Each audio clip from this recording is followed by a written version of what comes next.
मैं आपको एक ऐसी कहानी सुनाता हूँ जिससे आपको पढ़ाई में मन लगाने की प्रेरणा मिल सकती है। एक समय की बात है, एक गांव में आर्यन नाम का एक लड़का रहता था। वो बहुत ही होशियार और मिलनसार था, लेकिन जब बात पढ़ाई की आती थी तो उसका मन बिल्कुल नहीं लगता था। उसे खेलना, घूमना और दोस्तों के साथ मस्ती करना बहुत पसंद था, लेकिन किताबें खोलते ही उसे नींद आने लगती थी या उसका ध्यान भटक जाता था। उसके माता पिता उसकी इस आदत से बहुत परेशान थे। वे उसे समझाते थे, डांटते भी थे, लेकिन आर्यन पर कोई असर नहीं होता था। स्कूल में उसके नंबर हमेशा कम आते थे और शिक्षक भी उससे निराश रहते थे।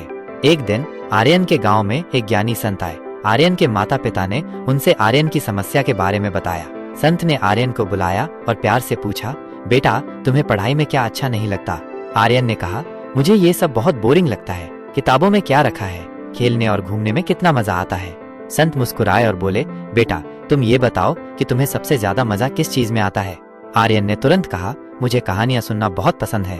संत ने कहा, ठीक है, क्या तुम्हें पता है कि ये जो किताबें तुम्हें बोरिंग लगती हैं, इनमें भी अनगिनत कहानियां छिपी हैं। हर विषय एक कहानी कहता है। इतिहास हमें बीते हुए समय की कहानियां सुनाता है, विज्ञान हमें प्रकृति के रहस्यों की कहानियां बताता है, गणित हमें संख्याओं और आकृतियों की कहानियां सुनाता है।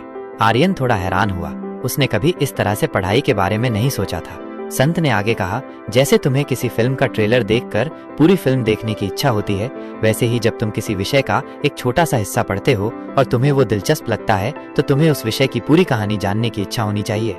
संत ने आर्यन को कुछ ऐसी रोचक कहानियां सुनाई जो इतिहास और विज्ञान से जुड़ी थी। आर्यन को उन कहानियों में बहुत मजा आया और उसे एहसास हुआ कि पढ़ाई भी कहानियों की तरह ही दिलचस्प हो सकती है। उस दिन के बाद आर्यन ने अपनी किताबों को एक नए नजरिए से देखना शुरू किया। वो हर पाठ को एक कहानी की तरह पढ़ने की कोशिश करता था। जहाँ उसे मुश्किल आती थी, वो अपने शिक्षकों से सवाल पूछता और उस कहानी को और अच्छे से समझने की कोशिश करता। धीरे धीरे आर्यन का पढ़ाई में मन लगने लगा। उसे नए नए चीजें सीखने में मजा आने लगा और उसके नंबर भी सुधरने लगे। उसने महसूस किया कि ज्ञान एक अनमोल खजाना है और किताबें उस खजाने तक पहुंचने का रास्ता है। इस कहानी से हमें ये सीख मिलती है कि अगर हमें कोई चीज बोरिंग लगती है, तो शायद हमने उसे सही नजरिए से नहीं देखा है। पढ़ाई को बोझ समझने की बजाय अगर हम उसे एक रोचक कहानी की तरह देखें और उसमें छिपे ज्ञान को जानने की इच्छा रखें, तो निश्चित रूप से हमारा मन लगेगा और हम सफलता प्राप्त कर सकेंगे।